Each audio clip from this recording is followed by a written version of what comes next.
Hello la famille, bienvenue sur Congo qui suit en TV, qui suit en TV, bienvenue à la chaîne Abino Makamouchen, un pack P de jeux danger. Merci d'infidélité, merci d'amour, merci de vous allez toujours s'abonner massivement à la chaîne Oyo et Zoé Labino, la musique congolaise en temps réel. Pour ceux qui ne me connaissent pas et ceux qui me connaissent déjà, je suis le youtubeur, ton youtubeur préféré. Ici, on dit la vérité pour le bien de l'humanité. Je suis de retour pour dire des choses telles qu'elles sont. Le derby. Fallait pas va sortir la chanson Le temps. Temps. Il fallait pas allumer ma mission de la culture. Tu vas développer un jour et kobima. Tu vas expliquer la contenu en moi là toujours que na parmi les youtubeurs au bas des cordes 40 na parmi les youtubeurs sont là le seul les prétentions na parmi les youtubeurs on va ça va tout goût il y a chanson tu décortiques la thématique etc. Tu décortiques la parole tu y a nango banda kala et les autres se confirment la marambango et on attend cette chanson qui va sortir le 2 mai. Mais aussi, il y a Ferregola qui va sortir sa chanson Amour illusoire le 1er mai. Il y a ce derby-là. Nani, Alzolanda Nani. On va en parler ici. Parce que Batumsou va lever que non, il fallait attirer faire Libaya. Batumsou, non, faire, attirer faire Libaya, c'est Kazaki ne va foutre déjà. Tout le baba vérité, wana, awa, pour le bien de l'humanité. Tout le monde, quand on peut faire à l'objet que non, je vais retirer ma chanteur en face, hier, le Kabango, Batumsou, Baroki, ma sonde, nini. Tu redécortiques parce qu'il y a comment roter mara na point wana. De l'autre côté, Kofi Olomide a lui que Sinda beta gete zaka bambata ya bolingo. Wana pe susu, to rolobelango pour le bien de l'humanité. Il y a eu Gas Fabulous qui a fait un concert qui a honoré la musique urbaine congolaise. To rolobelango pe et puis to rolobelango actualité nyonso l'impact pe déjà danger. Marc Taboulelo a commis ennemi à Bagolois. Hier, Marc Tabutu a commis Saki Bango. Il a commis ennemi na Bango juste parce que à l'objet que Fer a été contacté pour la solidarité Congo, mais Ferrende a répondu positivement. Donc, tu sais toujours que le côté y a toujours un ascenseur et comme un bango, mais vérité y a malé mais escalier, ton komaka et ningsara mukili. Tu décortiquer en haut. Big dédicace à toi, Kevin Katumba, 100 000 bisous. Le boss, big dédicace à toi, les citoyens du monde, Light Bouya. Mes condoléances aussi à Rodrigue Matende qui a perdu sa maman. Big dédicace à toi aussi, le boss. Et aussi, the one and only, Maman Nenada Mera Swaka, RK Redi Keme Nakata Grenoble, président Pacheli Pachi qu'on a Lyon, frère Ladi Massamba l'Italien noir, Liji Kalm Datika on a un défaut. Priscilla Ilouta, le cœur d'un man honnête vu dans la Kacha colonne. Il y a eu un big dédicace à toi aussi. Tout à la vidéo, comme ça, tout le monde a un point de décortiquer, suivant son impact, pédologie, il y a danger. Tous les cas. Yo la famille, je vais vous parler des produits Tricia Lash. Je ne cesserai de vous parler de ces produits. Allez dans ma description, allez-y sur sa page Tricia Lash Beauty and Bear. Allez-y, je mets tout, leur Instagram, leur site web dans ma barre de description. Pour les femmes, faites-vous belle. Pour les hommes, achetez des bons produits pour vos femmes. C'est pas comme un gebunge, pas comme un laï, pas comme un tokos. Faites un tour, regardez des produits à bas prix. Il y a des produits de beauté, des laits de beauté, il y a tous les produits de lingerie pour se faire joli, des make-up, des lip gloss. Il y a tout, des produits de bonne qualité à des prix sans concurrent. Ok, les mots mettent à tour et ça la bino bien pour son vrai produit, tout ça là va produire bien, va produire à Tricia Lash pour na ba beauté na biso. Moi je vous conseille toujours des bonnes choses. Dans son aïe bino, je vous emmène que des pépites. Na la bino kamaramba bien. Bon yebinga youtubeur na bino na linga bino tellement trop. Na la bino bino ka bien. Donc faites un tour les amis, on est ensemble. Paix sur vous. Voilà. Mais voici de retour pour décortiquer l'actualité de la musique congolaise. Prêtez-moi l'oreille parce qu'on dira les choses sans faire de détours, s'il vous plaît. Aujourd'hui, nous tous, nous voyons comment la musique urbaine congolaise est en train de prendre de l'ampleur. Hier, musique et rap, ils avaient considéré car la musique, moi, reçoit intellectuel comme Donald Kango, rêveur, jeune branché, etc. Mais les lots, ils ont ampleur pour la moutounir ça. Par exemple, Zixen, les lots comme un phénomène, hein. Bien que la chanson des autres paraît un peu immorale, mais et puis Zixen Wana a commis Penza aimé. Et on voit ceux qui le consomment, c'est pas seulement bateau babana linga musique, il y a musique urbaine. Les locaux musique urbaine, mais comme on place ndé mokana ndombo na biso, ndé mokana rumba na biso. Il y a des gens qui ont milité pour cela. Il y a d'abord Fally Ipupa qui a donné de la valeur à cette musique parce qu'on a vu un artiste rumba où il a commencé la musique urbaine, musique à UPA, musique à français, musique à rêveur. Et puis ça a une valeur et comme ça on a un niveau moins qu'on la musique rumba. Mais il y a aussi des piliers du rap, le cas Gaz Fabulous, le cas Poison Mobutu, Batu Bazai Belé, Oba Bundeli, reconnaissance, il y a musique urbaine Nabiso. Et Lelo, c'est une fierté de voir Gaz Fabulous remplir le nouveau casino. Oui, ils ont regardé ça à 380 personnes, allant jusqu'à 500, je crois. À 380 morts, je crois. Mais déjà, c'est un grand pas pour la musique urbaine. Hier, c'était les MPR, on a vu Gaz Mawete, on a vu Inosbi à la Madeleine. On voit vraiment qu'il y a de l'évolution. Si c'était pas l'affaire des combattants, s'il n'y avait pas l'affaire des combattants, bah, musicien wana, oh, non, surtout autant, on va comme la mango lelo, bah, on va comme dire musika. Surtout, quelques années en arrière, série, Gaz Fabulous, ça sali, bah, succès, bah, nze moulura, bah, tika makolo nanga, bah, nze moulura, bah, bakola efuenge, biloko, bah, nze mwana nyonso. Ça avait cartonné même ici en Europe. Bah, à quoi vous allez en mesure, il y a obéta bien ça, loin, obéti lelo, il y a 380 personnes, il y a obéta en kala. Olympia, on va promettre, biso, quand on a ça, peut-être déjà, la minute, quand ça bêta, diable Olympia. Et il n'y a pas que lui. Moutoura Inosbi, surtout bien le malheureux, oh, il y a un combattant paysan dans la ministère urbain, ils ont Inosbi.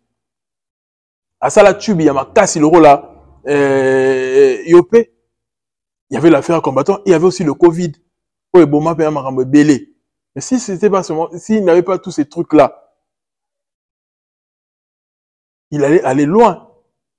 Bah, mission à l'annonce, même, Gaz Mawete, à ça, bah, c'est au Lingini, parce que le, ça loin, bah, mission à l'annonce. Donc, il faudra que tu félicites Fally, ou Abundi Komba Wana. Il y a raison qui sa musique n'a pas auto. Parce que tu as le barra, tu as ça va Fally, mais il faut le barra vérité en fait. Ce qu'il fallait sa musique n'a pas auto. Est-ce que les jeunes, ou soit occasion de remettre un concert, boy? Vous avez vu comment les Congolais aujourd'hui, ils sont maintenant habitués au concert. Nous disons qu'on remettre un concert, parce que les concerts, ils ont une poto. Ils ont c'est un peu d'artistes, ils se retrouver, ils gagner des cachets, etc., etc. Et une personne comme Gaz Fabulous, à quoi peut-être qu'on a un niveau Olympia déjà?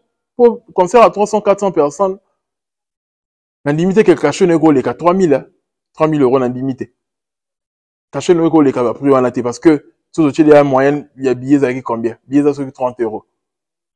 Vous gagnez combien comme cachet producteur, vous gagnez combien? Il y a pas prix à salle, tout ça là, la promotion, pour foot, tout ça là. Il y a vraiment compliqué. Mais on comprend que, jeunes, on a besoin d'aller dans le public, on peut consommer, tu vas se déplacer. Tara Moutolora, la coste. Alors, le coste, ça va te voir, ça va 300 personnes. La coste, la journaliste à Kamoye. Ah, 300 personnes. La coste, on a un musicien Rumba. Il n'a pas pu, il a échoué. Mais Gaz Fabulous, on a un musicien urbain, il a réussi. Et on attend aussi le tour de Gali Garvey. Bah, le musicien urbain, on va voir ça, la succès. On peut pas y aller au mécanisme, on a poto, habite à concert. Samarino, habite qui, je crois, nouveau casino, peut être Samarino, habite à Salnini. Nouveau casino, je crois, il peut habiter qui, nouveau casino, je crois. Ou Sal Moussoussou. Bazarba Pazoya, ainsi de suite. Bapé ça, le meilleur, la bango, bah, ça, la musique bien. Et force à eux, félicitations à Gaz Fabulous, à Sally Sold Out, on a vu la présence de Marco 6, et ça fait du bien parce que Marco 6, il y a des éléments polémiques, mais on a vu comment Marco 6 a sympathisé à Yewana, et puis ça s'est bien passé. Félicitations à eux, force à la musique congolaise et à la musique urbaine congolaise. Soleil Wanga, qui est parti chez Kofi Olomide, pour un concert na ye, Moniye Neranzo Boudé Fally, ma visa, Fally ambassadeur T, Boyna Boye, Batu Bakena pas pour la visa, Bakena pas pour la visa, pour une direction na bango, nga pour la direction wana T, na direction na nga Boyna Boye. Les soleils, comme beaucoup des artistes congolais, bazo rêver.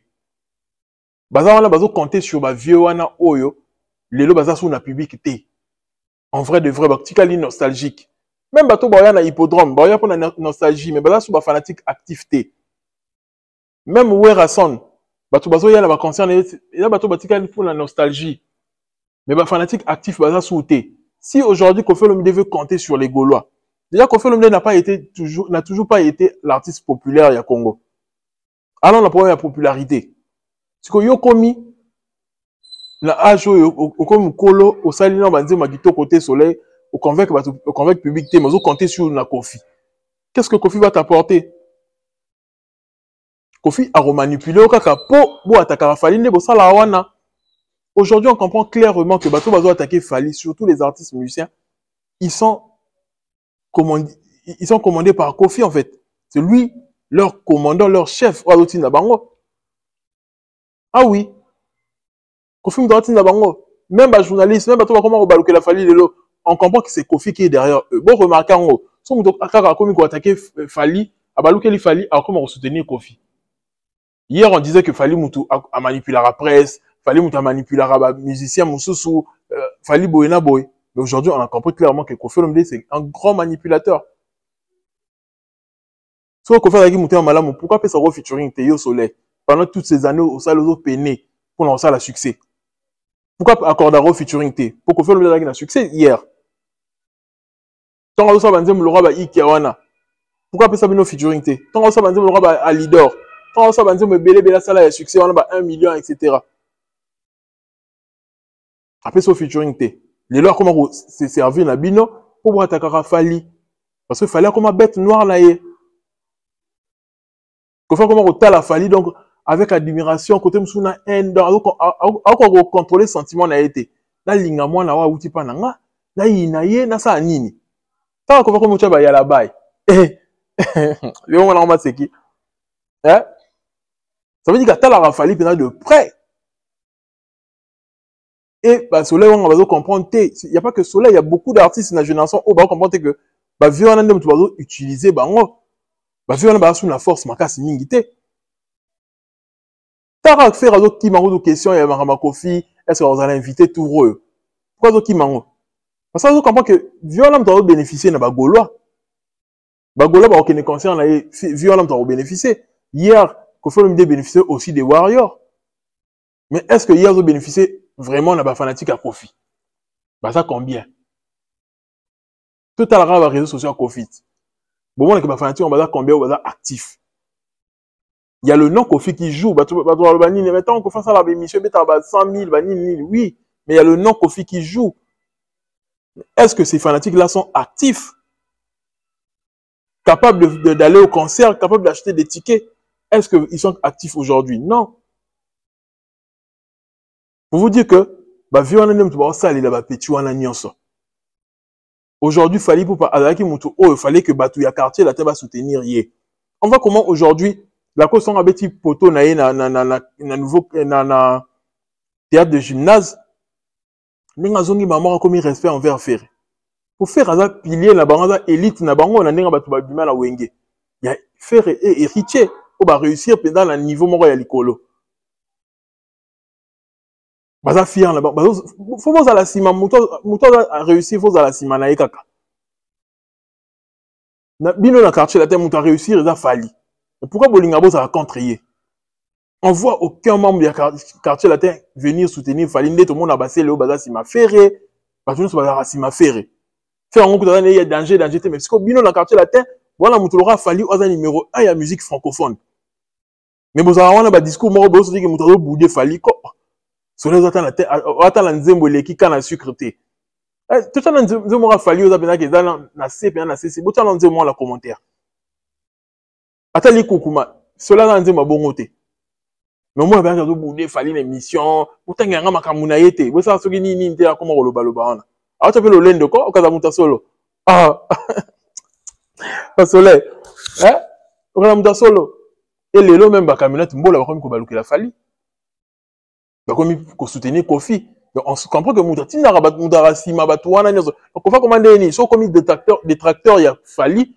Bah moi à Benga comment on peut se battre argument pour Bundiselang Fally. Na tout son la lobby lingala bien. Après ce argument comment on Bundisa Fally. On a même vu Mombaya. Bon le bakaote comment qui sur le bien Mombaya pour voyer kana tete. J'ai vu un post de Mombaya na statue naé. On a un concert à il fallait Moninga kuta beti concert au moni la Stade de France. Bamusu bana ba pesa biso ba promesse à Stade de France. Ti lelo bazo ko kisango te. Mumba a posté ça sur son statut na WhatsApp na ye. La story na WhatsApp. Ce qui est Instagram là on se rappelle sous te. Mumba a posté ça. On comprend qui est derrière tout ce monde là, c'est Kofi. Mumba qui a été avec Fali, qui a côtoyé Fali, a yebi bien Fali que Fali c'est quelqu'un qui prend son temps pour faire les choses et il fait bien les choses. Fali ne fait pas des choses à moitié. Aïe ben bien. Mais pourquoi il dit que non, bah là, on met qui biso, bona. Redouter sur Fali. Fali, oh, à ça va promesse n'est toujours. Fali, quand il dit quelque chose publiquement, et comment toujours. Et à table, au mati, au kiti, au kisamakaka. Quand il a parlé de disque d'or, les autres disques d'or, ils ont maté. Quand il a parlé du stade des martyrs, à Bétangoté, malgré les reports du stade des martyrs, combien de fois ça a été reporté? Soukalango Bétama ou Bétamate? Et Bétama, n'est-ce pas? Donc Fali, il fait les choses bien. Il se prépare. C'est vrai que lui, il prend son temps aussi. Que le temps tient à annoncer stade de France en haut. Mais si aujourd'hui, il y a des gens qui doutent de Fali, et pourtant, il y a qui Fali hier. Comme il y a des détracteurs, qu'est-ce qui fait ça? Parce qu'il y a des gens qui sont derrière eux. Eux, ils pensent en faisant cela que Fali a Okita, en faisant cela, ce qu'il fallait se décourager, non. Fali restera toujours au sommet. Pendant que Bino se distrait, il y a des gens qui sont des liboso. Bino vous allez quand c'est. Quand il y a marqué monta Fali et Mathieu Bino qui t'a bon là on va c'est qui. Fali montonner quand tu es copé là. C'est juste quelqu'un qui connaît la musique. Fali connaît la musique. Tout le monde en vérité, oh, Fali connaît sa musique. J'ai remarqué deux choses. Soit aux Unzem Laura Mayanga, Fali utilise plusieurs voix en même temps. Tu vois, la musique, ils ont toujours que aux Oyemba, l'ikamo bena voix likolo, msozo yemba, même l'ikamo la voix assez. Tu utilises deux voix en même temps. Mais Fali pour pas, tu utilises plusieurs voix. Mais ça, il m'a marqué différent. Si vous voyez qu'il y a un casque, vous voyez qu'il y a un mais tout est en harmonie. Et tout ça, tu vas comprendre le il faut comprendre le nina loba. Donc, à ce mélange, on va voir en même temps. Et voir mignon se yemba likamna ndenge nango, mais ils ont un feeling moko. Quand on mayanga, quand on se qu'est-ce que mais azo yemba lo comment, ils ont le même feeling. Ça veut dire que le mec il a la maîtrise de son art. Il a la maîtrise. Quand tout le monde aura, il va ailleurs au coup, mais ça va falloir, il aura pas batté. Fallait maîtrise l'art. Et là, au moment, il va perdre le bara. Il fallait pour y aller, alors qu'il est hors gamme, mais hors gamme. Extra, à Tchélibiso, il y a temps. Quand on me dit que c'est hors gamme, mais hors gamme. Il y a techniquement, il faut y aller, pour ça la bongo. Il faut y aller musique pour y aller à Yembiwana. Il a donné à n'importe qui. Et vous allez voir que la chanson Temps est aussi la succès. Pourquoi ça la succès? Parce que déjà, on a hâte de savoir introduction de moines andéni. Parce que le dans mon discours, comme non, fallait monotonie. Il est accusé aujourd'hui de monotonie. Monotonie, fallait monotonie. C'est toujours ça. Le discours des gens quand il fallait annoncer un truc. Monotonie. Après, on dit comme un tube. C'est comme un tube. Science-fiction, tout le bar qui est monotonie et comme un tube. Et ça là qui a tourné dans l'Afrique, Moubimba. Et c'est comme ça avec la chanson Temps. Et comme un tube. Les gens confondent le style. Fallait pas rester dans son style. Aujourd'hui, Ferré, il nous a dévoilé l'extrait aussi de Amour illusoire. Et tout le monde dit qu'il est resté dans le registre, il y a Regarde-moi. Bien que peut tout le monde ait qu'à jeter moi coup d'œil et pas Fali. Guide à moi quoi. Tout le monde a tué moi lit sous côté 8e merveille, na mal accompagné. Bon, comme, et là, qu'on est, voilà, extrait, na tué, wana. Tout se dit que, bah, Vandelipe Formule 7. C'est ça que Formule 7 est la leçon du maître. Nzenze, le maître qui passe. Laissez passer le maître. C'est la leçon du maître. Formule 7, bah tout bah yo kakango, bah fongolek bien mato et bah artiste va fongolek mato et bah yo qui mal accompagné, bah comment que fallait yembi na piano, yé pas zongeli yango.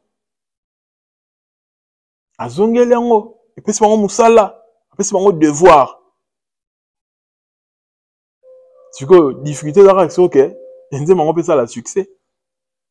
Pour moi la comment tout le monde là-bas miki ba yemba. Heureusement que Fally aza.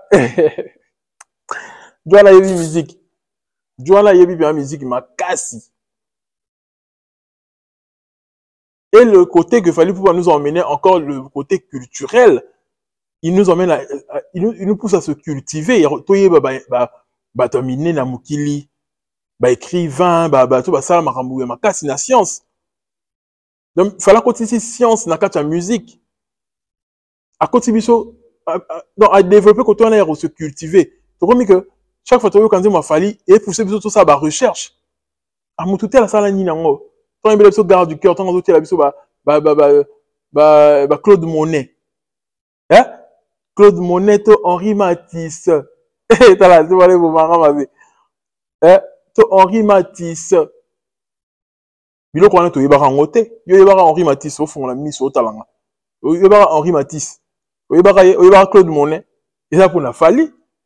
Yo yeba rangote. Yo yeba bango wapi. Tengala bango wapi. Pour de monsieur ça ra bongo. On a yeba bango avant Fally. O taranga ngo wapi lukuta. Que le but est que Fally nous a convaincu plutôt intellectuel. Moi j'ai toujours été intellectuel, oui. Mais Fally pour pas pousser plutôt quand tu veux développer côté l'ambition intellectuelle. Tout quand tu veux la cultiver en fait. Chaque époque ils a bongo Fally qu'on fait le milieu la période de mort a changera ba titre banzemu. Ba titre banzemu kala ya Congo za ke o nzinzi. O mazé. Ba titre mo ba ke la traîne lingala. Ba bilo mo qu'on fait le milieu la philosophie. Il y a français, il y a côté moro, il y a français, même côté moro chic, classe, la musique. Tu comprends que non, il faut musique côté moi français, côté moi mot français, na rumba, à côté si moi terme moro boye, il y a bien talentit en zembo, Enrique, il y a gros bébé goût, cléboa, kataguruma, bilo mo il y a bilo moro à développer côté moro intellectuel. Mais fallait quoi, il y a un côté culture. Il y a besoin que tout se cultiver en fait. Chaque artiste n'a période n'a amemalo morasika. Et c'est le côté que Fally pouvoir emmener. Ce que faire étant oye na yo yembi na yo comme le roi yo tinga ma voix. Mais au moins que Fally pour parce que tout ça la recherche dans nzembo neto trop comprendre ma yembi. C'est ça en fait. Ba faire ba tout le monde boye, ba sa musique car que na la belle voix. Mais côté on a que à travailler sur texte thématique. Structure en nzembo ils ont histoire en fait. Côté on a faire en langote et mon car ba faire. Parce que côté on a fallu en langote. Fallait bien au quand nzembo bandeti ce que c'est la même histoire qui est en train de continuer. Mais bah on a côté yemela ki mubali, côté comme moi si. Donc on se dit que désordre moro boye na kata nzembo, on se dit que asangisa ki nzembo parole o asangisa na oyo. Donc ils ont un rapport té. Bien sûr bon mon journalisme a décortiquer nzembo à faire. Mon nom déjà. Et bien sûr décortiquer nzembo fallait pour parce que dans la logique moro boye. Ils ont une histoire moro dans la carte. C'est cette logique là qui manque à faire. Donc à ta faire oye ko tia no date moko na Fally. Pour tu voir le baquet. Oh non, Fally mutaye ko tia après faire pour faire comme dans ça qui bosso mais faut to ebelo comment quoi. Na kacha ba entourage ba musicien ba sango ke ndaka. Si faire wala ko résister pour l'annoncer ING nae. Il se disait que Fally Poupa a quoi annoncer Stade de France. Ba sango ke ndaka, ba fuite zalaka. Il y a que Fally Poupa zo kende tendre malembe vers un prochain album. Et nous ça y est bien haut. Et Fally Poupa bani ko lancer biso ba single liboso zo bimatan. Aye bien haut azu ba info azu ba fuite. Aye pas précipité des dates mon quoi. Fally Poupa ko le bon, to chapé date to bisa moko moko mais Fally Poupa kene le 2. Comme ça 8 ans boyo ki na bien en faire le premier jour. Après ko saturé pour aye bi que aye ressort la succès ko le ka faire. Aye binaye. Attiquez-moi la maille parce qu'on appelle Congolais, faut attiquer pas respirer moi mouké. Atike moi journée moi quoi respirer. Pour deuxième jour on dit ma fallait robima et l'ongagnon sur le terrain. Faire en recourir à Google Ads. Tu as bien sûr des à Okende. Premier jour on a obéta 1 million de vues moi mauvais ma. Après tout OK ba jour roleka fallait on leke kaka. Parce que il y a un autre mingi na Kofi on me dit que na mingi oh ba YouTube ba vie ba YouTube nga zo comprendre ngote neni ba vie ngo boy na boy. C'est que mutu mo muta manipuler ngo boy na boy. Alingara minimiser ba vie à YouTube pour abimisa ke maram fallait ça ils a danger té. Mais tant yemoro Kofi on me dit par exemple à ça là par exemple 1 million de vues na 24 heures mais ayebi que nze mo ça les succès té. Yemo a comprendre que ba vue on est le bar et dans l'autre côté en fait. Ba vue elle a sa ampleur en Zembouté. Pour ceux qui ba vue elle a sa ampleur en Zembouté, c'est que mutu pas sali a 1 million ya lokuta bambi 1 million ya robamba. A bien 1 million ya lokuta. C'est que tout le peuple qui nous en ampleur alors. Donc ba vue détermine ampleur en Zembouté. Ampleur en Zembouté ba facteur est belé. Na ba vue, na ba streaming, donc ba écoute na ba plateforme Apple Music Spotify et j'en passe, bah chan, bah iTunes, etc. Et puis là sur le terrain, na bah challenge pe na TikTok. Tout on est déterminé succès en Zembo. Tout on a, et quand tu as un facteur. Donc l'activité que sur sombi bah vie jour on a pour la qu'il fallait que Nzembo réussir que yango nem de sali et ça souka na makambo. Non. Suite Nzembo de ça et kata makambo. Mais moi, je suis content de ce derby. Oui, c'est un derby. Pourquoi? Parce que ça fait très longtemps. Ou je ne sais pas. Ça fait très longtemps. Tous on a faire une fali, babimsa, au même moment, nous avons moment yasika. Et ça l'a que fali nous avons regarder un album, abimsa, bimsa clip, faire abimsi, nous avons yasika. Moi, la manga a rajouté le roman yasika, abimsi, à terrain. Fali nous avons yasika 207, faire abimsa. Abimsa clip n'est mort mais un album naï. Vous voyez un peu mais que on dit moi sika bah kuta en anté. La mito faire abimsa moi sika fallait abimsa moi sika. Parce qu'on comprend que qui est qui.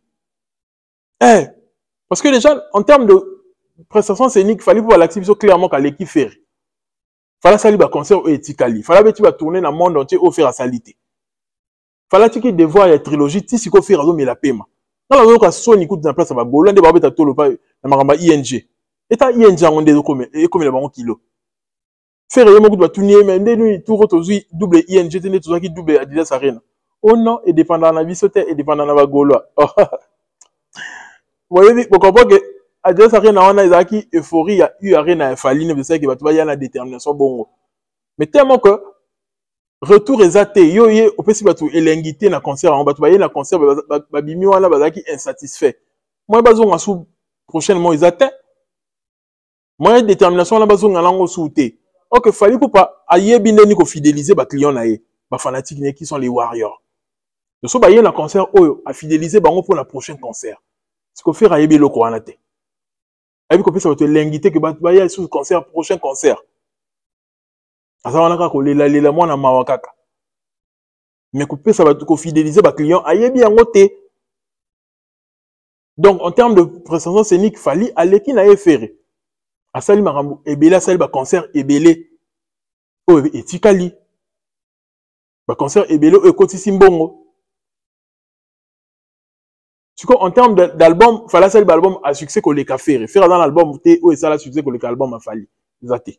Après la chanson mongote que ça là ba succès que la chanson fali exacté mais si quoi ba single ndé et ça bien beaucoup on a deux singles la rumba il a fallu na faire total évolution nango sur le terrain nani on ça la succès que les muninga parce que faire il faut à comprendre que to ça va débattre que non voix ajoute voyez ma libosa public non avant voyez ma libosa public faut beaucoup talent studio voyez ma moi bien yo studio zo kokate public boye ba public nini nze muni yo ke yeba libosa public nze bango ba yema ngona na studio bon na studio ko kate bon face à face public o yema nini donc akoma ko kima na débat na voix pour matara likolo makasi pour etikala seul le ko se défendre nango mais ba débat nyonso était la palmarès à mutu akokate a échoué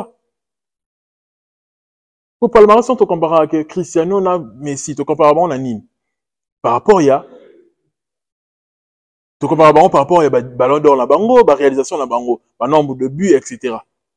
Mais faire comment parce que au kima ba vraie comparaison ya musique qui ba trophée ba nombre de chansons connues ba nombre de chansons à succès biloko na ba album réussi akima ba débat on a yesko comment que te voix total na ayema rapidement ba artiste musu ba okima oh te ba non on a ba débat ya solo ya musique débat ya solo ya musique eza nini pour ça concours de chanter voilà quand la compétition ya chanter voilà compétition ya ba chanson c'est ça la différence compétition ya ba musicien ou ba artiste confirmé la compétition ya ba chanson au bois qui titre et ça lui succès muninga musu ba qui peut titre yo en compétition que tout l'accès ba mingongo bo l'accent ngo wapi na ngo wapi so chance wana en full au niveau wana fala ko pe so chance wana ta donc c'est que souci ya vous avez un faire affaire na fali boyimba bo sala ngo wapi et c'est normal na ba biloko loka solidarité kongo ba longa na bango yo olingo ya kana esprit wana na eko la ki sa voix yo ya na ma STT yo ya noka ko la ki sa fali voix oh ya ko la ki sa fali ba chanson na yo ti dinase ke nda wapi 40 chansons combien bêta? Ce sont des vraies questions à se poser. Bino ba question ba débat na boki marango. Ba débat moko inutile ne bino bosalaka. Ote na royema makasi, na romata likolo, na rosala soki ni non. Yemba nde banzembo le kaba Médéi, et le kaba 8e merveille, et le kaba Moré. De fala yembisa batongo na stade na Cameroun na Cannes. Plus de 1 milliard de personnes batali yango na monde entier yoza na sikola nzemba bongo. Otipe na stade bato yembi amo. Sala biloko bongo. Sala bongo. Yo bongo olingite, yo linga ke bosa débat ke na la royemba bosa biso bosa public nini. Ya ba golo. Pour ba golo nous la voix au danger. À part ba golo monde entier monde na bango voix au danger de faire. Yeba rango. Ba golo nem to monde la voix au danger. Mais monde entier monde na bango bongo te. So ya ki bongo ka sunga osala succès ko le ka fali. Mais bah, tu me sois à la roue, on a vu que ça voit faire pas Niger, bon, on voit un sign d'être uni. Tout le monde est là, ganga. Quand même, bon côté. Pour la Niger, Bernard Boy, elle est qui? On devait faire rien par l'écolo, bon, pour la Bernard Boy, elle est qui? Parce que Bernard Boy, aïe, ko malaxer mélodie, aïe, ko manier mélodie, aïe, peut-être le terme nini. Aïe, ko utiliser mélodie pour la représenter lengi. Biloko yoza langote. Faire, tu dois travailler. Tu as encore du chemin à faire. Tout le temps. Faire encore du chemin. Fallait atteindre son apogée. Toi, tu as encore du chemin. Il y a même mission Makambuya, Solidarité Congo. Aujourd'hui, vous critiquez Marc Tabo. Hier, il était votre chouchou. Marc Tabo a lobby que place nous faire à Robeta. Place nous fallait Robeta, faire à Robeta. Quand vous allez échouer, vous avez échoué. Dans ma propos, il y a Marc Tabo, beaucoup qui côté comme ticket na U-Arena. Banana beaucoup makana envers Marc Tab. Quand Marc Tab a le bac beaucoup côté comme ticket beaucoup makana envers yé. Avec comme une vérité que la solidarité Congo Fer a été contacté mais il n'a pas donné sa réponse. Au Bolinga Est. Au Tché conflit Liboso parce que c'était Charles Tab qui était l'organisateur. Pour Boyo Kanate na Maramba U-Arena. Voilà. Pourquoi ça va douter que non, Balongo li ferré. Bolimo memango débat. Fali Mouzakati Ferré, c'était la même chose dans la francophonie. Pour la Zakle, qui est organisation Akati Komba Ferré. C'était la même chose que vous avez fait dans la francophonie. Vous avez le Kouta. Ferré n'a pas manipulateur.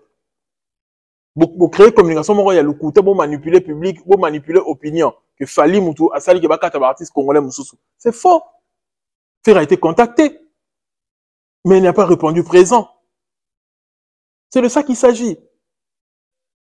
Il fallait le mériter, Marc Tab a su le dire. Il fallait un succès où on va rassembler le public francophone. Le succès que Ferré n'a pas. Et la vérité, est-ce que tu fingi? Non. Il a fait. Il fallait le cartonner le pays où on a numéro 1, Apple Music, numéro 1, la charte Nyonso, il va payer belé. C'est normal qu'un rassemblement public à ma casse, il y a faire un un impact nini. Donc, tu n'es qu'à créer communication pour la réunir, ça fallait.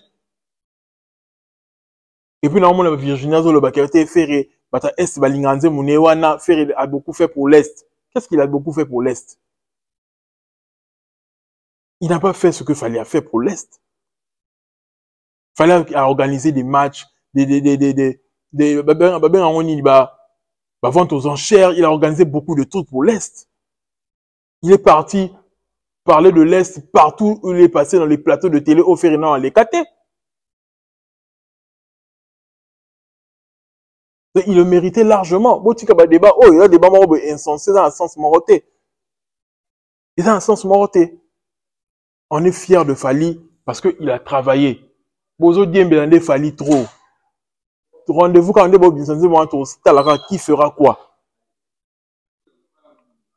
ING peut oser à bien la sold out. Beaucoup kati. Car mounoko. Mounoko kaka. Ba réalisation beaucoup kati. Et Marc Tabou, il faut rectifier le quoi le baki. Qui est en place, il fallait Robeta faire à Robeta. Il faut rectifier en haut. Pour soit bango sous bien. Faut le baki non, le baki en capot, c'est fait ça bango. Mais faire un incapable, ça m'a un fallait au sale. Un incapable, faut le bango bien. Faire c'est un incapable. C'est un handicapé musical. Alors que ça m'a un fallait au sale. Un handicapé. Quand même, François, on a zoé, donc on se dit que moutouma zana nous. Ah, musique, on faire zoé, bah, secret.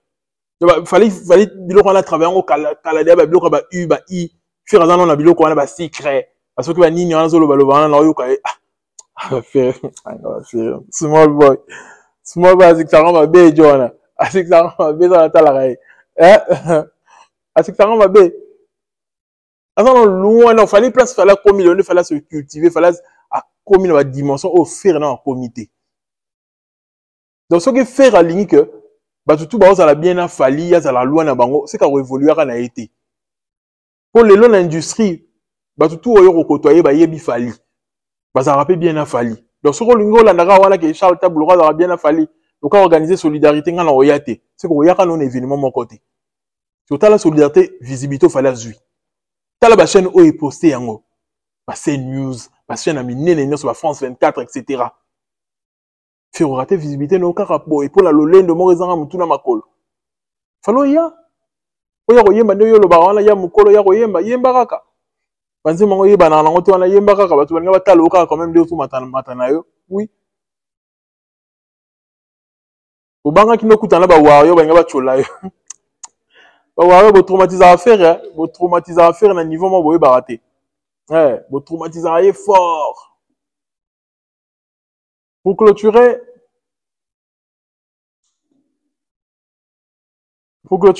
Koffi Olomide. Koffi Olomide, déjà, faut expliquer bah, de l'eau au Maroc que Cindy, en fait, en vrai de vrai, a considéré toujours Koffi Olomide comme son sugar daddy. C'était comme ça de base. Cindy, si elle était d'une bonne famille, bah, qui est riche, elle ne pouvait pas être avec Koffi. Pour Koffi, c'est un sugar daddy. Il est très âgé. Et Cindy savait que, en fin de compte, Koffi a une incapacité à satisfaire. Il y a pas qui n'est en haut. Mais Ayeba, Ayaki n'a choisi parce que, vu famille Outa qui va condition de vie, tout le monde a dit Cindy, il fallait changer vie, changer vie à famille. Il y a un kotaka liba la bongo. Et lelo, mais mieux place, mais mieux lelo. Est-ce que comment on regrette ma rambe belé? T'as lu ma vidéo sur qui n'a pas moment ferré à Didi Stone. Voici que Cindy place à la bien. À mal à l'aise. À t'as l'avenir naïe. À t'as gâché ton naïe et belé na Koffi. Koffi sera Koffi le ya organiser nini. Normal que ça que bakana beta Koffi bambata Koffi bambata bolingo. Bata bolingo ni. Bata bolingo so Suisse c'est que ça sous bata bolingo te. So ça le passe c'est que ça le passe. Fallait que ça que ça folle quand bon les caté. Il y a pas de fumée sans feu. Si tu yoka que on a là que tu vas beti fali mbata et bimate pourquoi? Si tu yoka que Cindy beta que mbata oui, ça parce que bah comme il a ma maison tante est belé. Couple la comme une instabilité. Bah ça la semblant. Et c'est pourquoi Koffi Olomide comme une flatterie n'a pas gêné un son poster à Cindy parce qu'il utilise l'image de Cindy pour garder visibilité ne oazalango lelo. Mais Cindy à son tour, elle est fâchée, elle regrette tout ce parcours. Et faire perdre y temps naïe et nous initier Nicolas Landa Shugada dit moro oh lelo azobi ma bénéficiaire té. Kofi pas malin. Tu éviter la liwa Kofi, qu'est-ce qui va se passer en vrai? Il a pas si pour moi la bateau. Kofi est tellement diabolique, elle a tellement rusé Moutouana. Non, ruse n'est l'équipe. L'équipe d'Elo. C'est tout pour moi, ton youtubeur préféré. Si tu as aimé mon contenu, abonne-toi, active la cloche de notification. On se retrouve prochainement pour une autre émission, pour une autre vidéo. Sur ce, portez-vous bien. Paix sur vous.